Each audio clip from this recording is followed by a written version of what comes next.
룻기 1장 15절에서 22절 말씀을 살펴보도록 하겠습니다. 흉년으로 인해 모압으로 떠났던 나오미는 모압 땅에서 남편과 두 아들을 잃고 하나님께서 베들레헴에 양식을 주셨다는 소식을 듣자 고향으로 돌아오기 위해 길을 떠납니다. 나오미는 자신이 더 이상 남편을 만들어 줄 수도 없고 또 두 며느리도 할 만큼 했으니 이제 새로운 삶을 살라고 설득합니다. 동서의 노르바가 그녀의 백성과 신들에게로 돌아갔으니 룻 너도 돌아가라라고 강권합니다. 당시 민족의 정체성과 신앙은 별개의 것이 아니었습니다. 한 사람이 고향을 떠나 다른 지역에서 살게 되면 새로운 곳의 지역신을 섬기는 것이 보편적이었기에 나오미는 룻을 향해 고향 모압으로 돌아가 모압의 신을 섬기라고 권고하고 있는 것입니다. 그러자 룻은 16절에서 엄청난 신앙 고백을 합니다. 내게 어머니를 떠나며 어머니를 따르지 말고 돌아가라 강권하지 마옵소서. 어머니께서 가시는 곳에 나도 가고 어머니께서 머무시는 곳에 나도 머물겠나이다. 어머니의 백성이 나의 백성이 되고 어머니의 하나님이 나의 하나님이 되시리니. 룻의 고백에는 어떤 사역보다 강력한 사랑과 헌신이 담겨 있습니다. 같은 하나님을 섬기고 같은 가정부에 묻히겠다라고 고백합니다. 우리가 전도를 하다 보면 종교를 바꾸는 것이 얼마나 힘들고 어려운 것인지를 알게 됩니다. 그러나 룻은 내 백성과 내 신을 버리고 이방 여인으로서 겪어야 할 어려움이 있다면 그것이 무엇이든 감수하겠다라는 신앙 고백을 합니다. 이제 나는 하나님의 백성으로 살겠다고 선포하고 있는 것입니다. 안전하고 편안한 신앙은 없습니다. 믿음이란 손해와 고난과 고통에도 불구하고 하나님을 향한 헌신과 사랑을 선택하는 것입니다.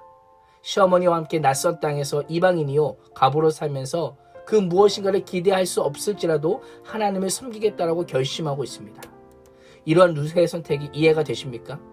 하나님은 자기 백성이 베들레헴, 즉 떡집에 있을 때에 먹을 것을 주지 않아 고향 땅을 떠나게 한 하나님입니다.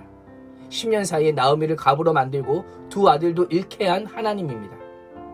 시어머니 나오미에 의해서 하나님은 나를 괴롭게 하고 인생의 쓴맛을 보게 하신 하나님이라고 고백함에도 불구하고 왜 룻은 하나님을 선택하였을까요?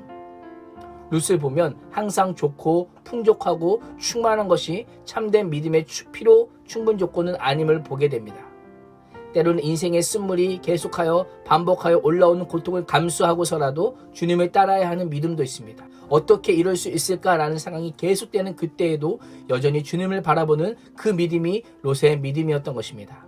나오미의 만류에도 불구하고 나오미와 룻은 베들레헴에 도착했고 성읍은 이들로 인해 소란스러웠습니다. 19절을 보면 베들레헴 사람들이 이가 정말 나오미냐고 물을 만큼 나오미의 행색은 충격적이었던 것 같습니다. 사람들의 소란에 나오미는 20절에서 이렇게 대답합니다. 나를 나오미라 부르지 말고 나를 마라라 부르라. 이는 전능자가 나를 심히 괴롭게 하셨음이니라. 나오미는 자신을 알아보는 여인들에게 기쁨, 희락이라고 하는 뜻을 가진 나오미라고 부르지 말라. 오히려 마라라 부르라고 말합니다. 모든 것을 잃은 초라하고 고통스럽고 괴로운 자신에게는 이 이름이 더 어울린다라고 생각했던 것입니다. 20절을 보면 자신이 이렇게 된 배경에는 하나님께 전적인 책임이 있음을 고백합니다. 나오미는 자신의 텅빔을 자신의 잘못에 대한 하나님의 징계로 해석하고 있습니다. 자신의 불행을 자신의 죄 때문이라고 인정하고 있는 것입니다. 한 줄기 희망의 빛도 보이지 않는 나오미의 말과 행동은 그녀의 텅 빈 상태를 잘 드러내고 있습니다. 그러나 22절은 나오미가 모압 여인 룻과 함께 돌아왔으며 돌아온 때를 볼이 추수할 때라고 언급하면서 성경은 나오미의 텅 빈 삶을 채워줄 두 줄기의 희망의 빛을 비추며 귀양 사건을 마무리하고 있습니다. 나오미에게 하나님은 밝은 이미지보다는 힘들고 고통스러운 어둠의 이미지였습니다. 믿음이란 짙은 안개 속처럼 한 치 앞도 내다볼 수 없는 상황을 두려움과 불안과 싸우며 한 걸음씩 순종의 발길을 내딛는 것입니다.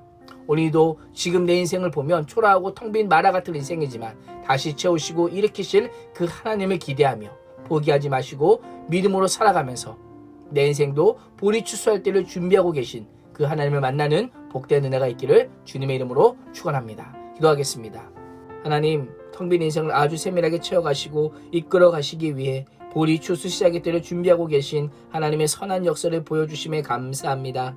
때로는 초라하고 텅 빈 자신을 볼 때마다 좌절하지 않게 하시고 다시 채우실 하나님을 기대하며 오늘 하루도 믿음으로 버티며 살아가는 은혜를 주시길 소망하오며 살아계신 우리 주 예수 그리스도의 이름으로 간절히 기도합니다. 아멘.